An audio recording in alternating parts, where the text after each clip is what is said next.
John teases me with every Tuesday night when he hears, hello!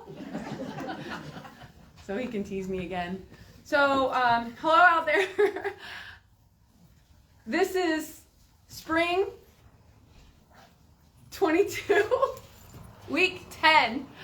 And I'm excited because there's a lot of you that are going to do the Princess Steps virtual 5K, 10K. And after this, we have 2 weeks left that we're going to meet. So I just want to remind you all, be thinking about what your goals are, because that's what we're going to talk about next week. And with that, I'd like to introduce Whitney. Whitney Lundy. Come on in, Whitney.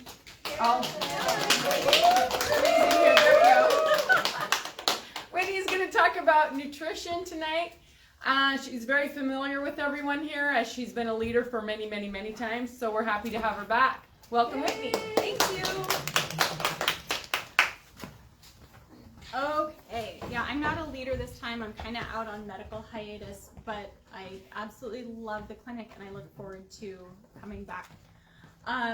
Okay, so I have a lot that I like to say during this talk, so I do have notes that I like to read from, because I don't know about anybody else with children, but ever since becoming a mom, I have complete mom brain and can't remember a darn thing. Okay. So as a society, we are so accustomed to talking about nutrition through the lens of weight loss, right? And it's just not working for us. I do understand the allure of dieting. I understand the allure of weight loss, but diets are really only designed to benefit the $71 billion diet industry. In fact, they're literally banking on the diet not working over the long term, because if it did, you wouldn't be a repeat customer and it wouldn't be a $71 billion industry. So here's the deal. Every single one of us, however much space that is, we deserve to take up space. You have the right to not always be restricting yourself and food ruling yourself into a body that you were simply never designed to exist in. Right? You absolutely can improve, like your blood pressure, your lipid values, your A1C, without putting the focus on weight loss. Okay? So tonight I'm not talking about weight loss, but I am going to talk about some common pitfalls to sustainable, healthy eating, and how to find a more peaceful approach to feeding yourself. First, why don't diets work over the long term for most of us? This is due to something called set point theory. Okay? At the time of birth, we have all already been programmed with what we call a set point weight range for adulthood. Okay? And this is just the weight range that you're naturally designed to land at. And not every body is designed to land at the same weight range. Okay? So anytime we then impose restriction upon ourselves, or we have a significant weight loss or a rapid weight loss, the brain actually responds to this as a threat to survival, okay? And it recalibrates our set point range higher. And that, in turn, actually signals all of these metabolic processes to occur so that the body now tries to reach that higher, safer weight. And then we interpret that as having failed on the diet, but survival brain back there is going, crisis averted, right? And then we tend to feel pretty terrible about ourselves until the next diet comes along and we engage in that. And that leads to what we call weight cycling. Weight cycling is actually pretty dangerous, and it carries with it its own set of health risks. And this includes an increased risk of type 2 diabetes, lipid disorders, coronary artery disease, and in postmenopausal women, it actually increases our risk of sudden cardiac arrest. Okay? So this is why I don't like diets. What does sustainable healthy eating actually look like? It's much simpler than what's advertised currently. Okay? As dietitians, we ask you to emphasize water, fruits and vegetables, beans, peas, lentils, whole grains, healthy fats, which include things like nuts, seeds, avocado, tofu, fatty fish, and then like avocado and olive oils. Okay? And then lean and plant-based proteins. So this can include things like tofu, edamame, tempeh, fish and seafood, and lean poultry. We ask you to try to limit fatty animal products, fast food, refined grains and other processed foods, alcohol, and sweetened beverages. You can actually make significant changes to your diet by just picking one of these things to focus on at a time. So you can say like, okay, this month I'm choosing to focus on water. I'm going to increase my water intake by, let's say, 8 ounces each day. Or I'm going to focus on eating out only 1 time per week. Okay? That can actually make a significant difference in, kind of like I said, your lipid values, your blood pressure, your A1C, etc. You need carbohydrates, you need protein, and you need fat, and you actually need them in a much tighter ratio than most diets are currently advertising. For the vast majority of people, we actually recommend about half of your day's intake to be coming from carbohydrate. We really want about 40 to 60% of your calories to be coming from carbohydrates. For fats, we actually recommend about 20 to 35% of calories, and then for protein, it's about 15 to 35%. So it's actually a pretty tight range. I am going to make a quick case for those 3 macronutrients because it's very common for people to severely limit one of those in an attempt to get healthier or to lose weight. In terms of carbohydrate, glucose is the preferred fuel source of the body, and it is the exclusive fuel source for our brain. Okay? Our bodies most efficiently access glucose from our carbohydrates. Okay? And when we let the body access that glucose from carbohydrate, it actually frees up protein and fat to be used for a ton of essential functions that carbohydrates can't perform. Okay? The body absolutely can use protein or fat as a fuel source, but if it does that, again, we can't then use those proteins or fats for their essential functions. So we really want to let the body utilize those carbohydrates as the glucose source, and let the proteins and fats be used for other things. Our carbohydrates, our best sources of carbohydrates, are also our only sources of fiber. We can only get fiber from plant foods, and fiber is important because it actually helps to minimize blood sugar spikes. It helps to protect against insulin resistance. It reduces our inflammatory response, and it lowers our cholesterol, which decreases our risk of heart disease. So those carbs actually are really important for the body. Proteins, also important, not quite as important actually, but when we ingest protein, it gets broken down into amino acids. Those amino acids are used for things like tissue maintenance and repair, hormone regulation, storage and transport of various molecules like oxygen and iron, and antibody formation. So proteins are important when it comes to immune function. Fats, pretty important. Like I said, 20 to 35% of calories. When we digest a fat, we get these little things cleaved off that are called fatty acids, and they're like little wavy lines kind of. Those fatty acids get shuttled off to various parts of the body, and they're a vital part of cell membranes, organ insulation, core temperature regulation. They're critical to vitamin absorption. Vitamins A, D, E, and K are all fat soluble. They also help to regulate the production of sex hormones.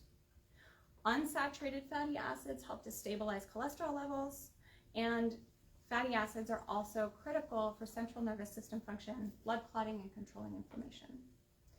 So truly, carbs, fats, protein, all 3 serve very essential functions in the body. Where do fruits and vegetables come in?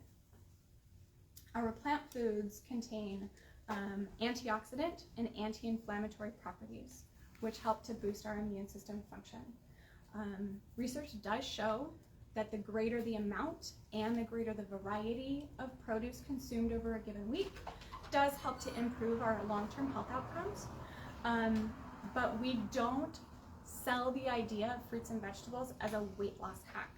The reason we promote them truly is for our immune function. Some common pitfalls to sustainable healthy eating. The first one is waiting as long as possible before eating or adhering to a strict meal schedule. When we ignore hunger cues, survival brain gets really panicky. Okay? Food is essential to survival, really kind of like water, air, and food. Those are really kind of the three key ones, right? And if you kind of think about somebody coming up behind you and putting their hand over your nose and mouth, very quickly you are going to think about nothing other than your need for air. We are actually programmed to have that same response to withholding water and food, okay? So the longer we go denying those hunger cues, what happens is the brain begins to put greater and greater attention on food in some fashion, okay? And if we couple this with like emotional exhaustion and stress, we're far more likely to overeat once we finally do eat, okay? We actually want to come to as many meals and snacks as possible in a nice calm state.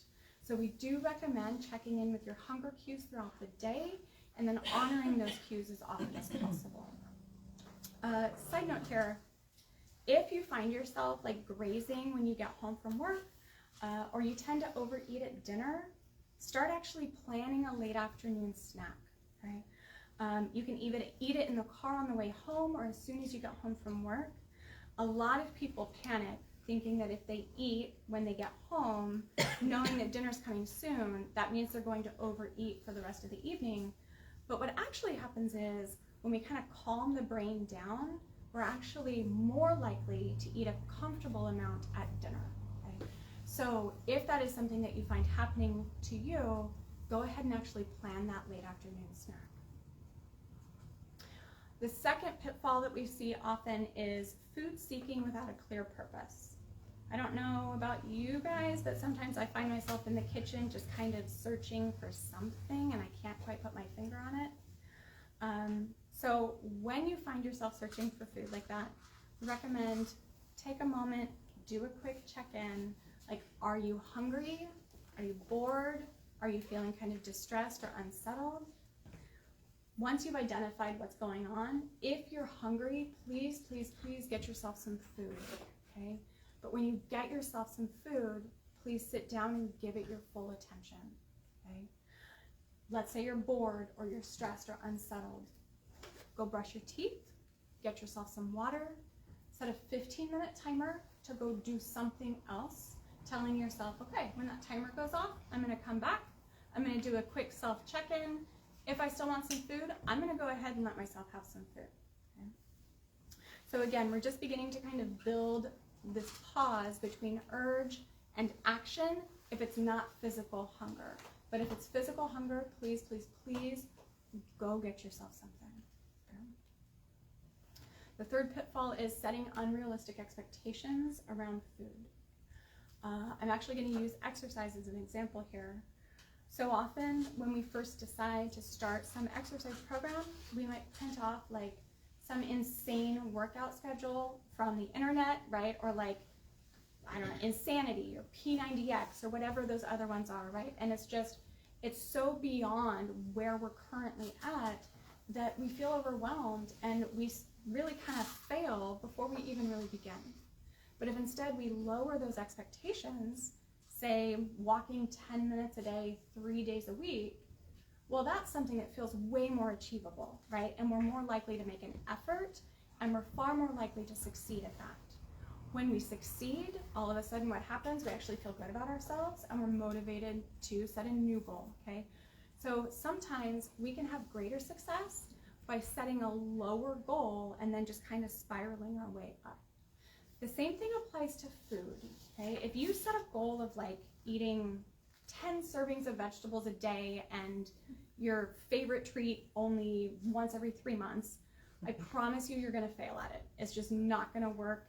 That's just way too intense. So instead, we first set a goal that feels achievable. So again, like maybe we're gonna add an additional 8 ounces of water to our daily intake, or maybe we're gonna add 1 vegetable to our daily intake right now. That, once it feels sustainable, that's much easier to build upon. And what research shows is small sustainable changes are far more successful than anything drastic. The fourth thing we see happen often is adhering to food rules. Okay? When we are adhering to other people's food rules, we are completely ignoring our own needs, our own mind and body.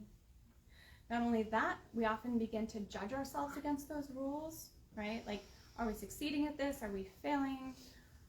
Food choices don't determine our worth, and I know for a fact none of us need additional criticism. When food rules are in play, we actually pour more emotional energy into our food choices, which actually increases the likelihood of us feeling out of control around particular foods. And as humans, we really don't like to experience discomfort, and we are masters at avoidance. Emotional eating is a completely normal avoidance technique.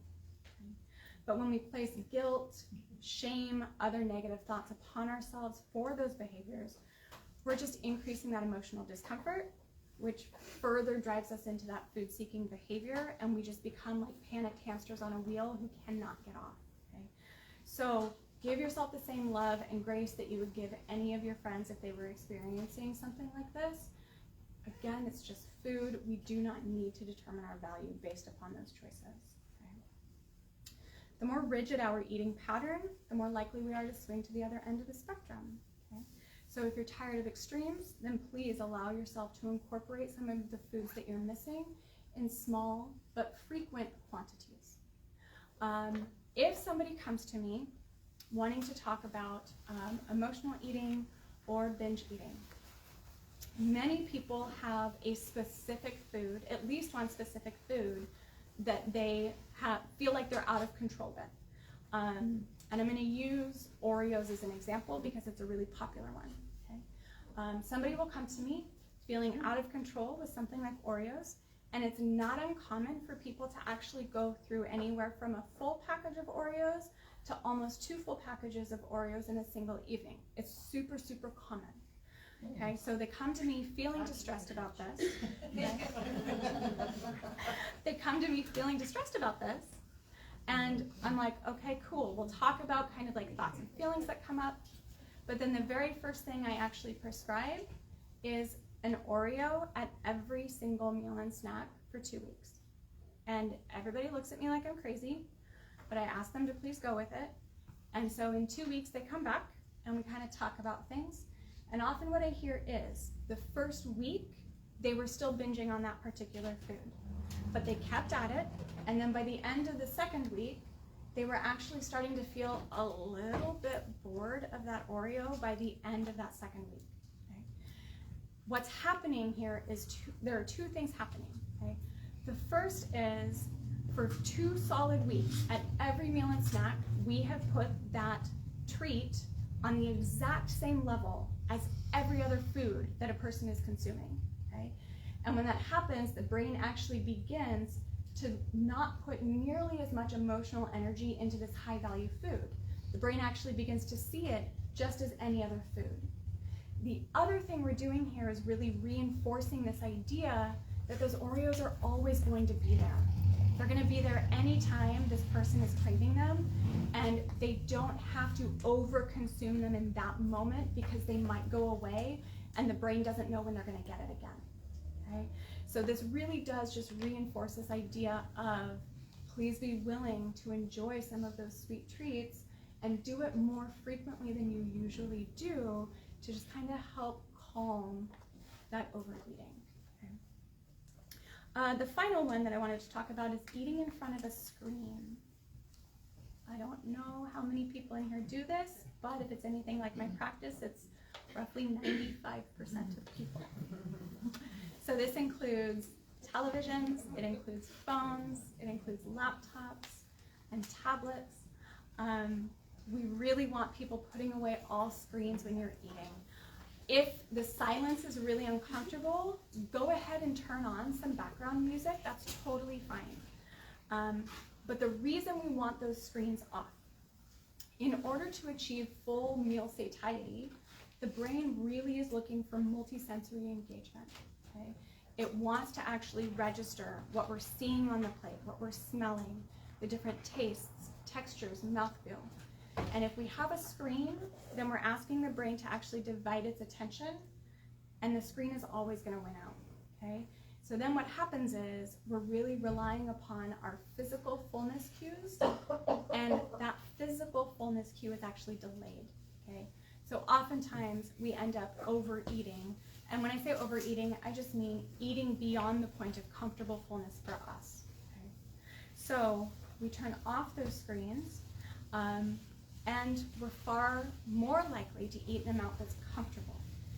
The other reason we want those screens off is because if our brain is focusing on that television or on TikTok, then while it's missing out on all of these sensory things, we finish eating and the brain goes, hey, wait a second, I wanted in on that experience, right? So we can like feel full, but we still find ourselves like in the kitchen trying to find something to kind of reach that full satiety. So just turn the TV off, put your phone away, and actually give attention to your meal. So to wrap up, small, simple changes are the most sustainable change. Research shows us that time and time again. You can work on increasing the variety of foods to help boost the immune system. Be sure to include healthy fats, lean proteins, the fruits and the vegetables, and those complex carbohydrates. Please enjoy treats in moderation. Give them your full attention and savor them when you do sit down with them. Prioritize that water, minimize the alcohol and sweetened beverages. And then finally, be willing to take a moment to just kind of step back, check in with yourself, think about what foods actually appeal to you, what foods actually feel good in your body. And then if you notice that you are holding on to food rules, ask yourself what purpose are they serving, and if there might be a kinder approach to feeding yourself. Thank you.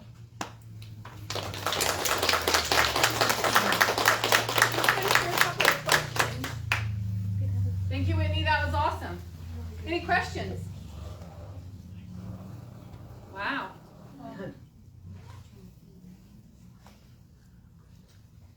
I'm not sure quite how, I'll copy the best I can. You know, you talk about different diets, different companies, different products, and people are buying things to help the big diet companies. What if you have, what's your thoughts about intermittent fasting? Because it doesn't require buying products or purchasing things. Basically like following, hours on a clock, when you eat, when you don't eat. What's your opinion about intermittent fasting? Hold on just a second.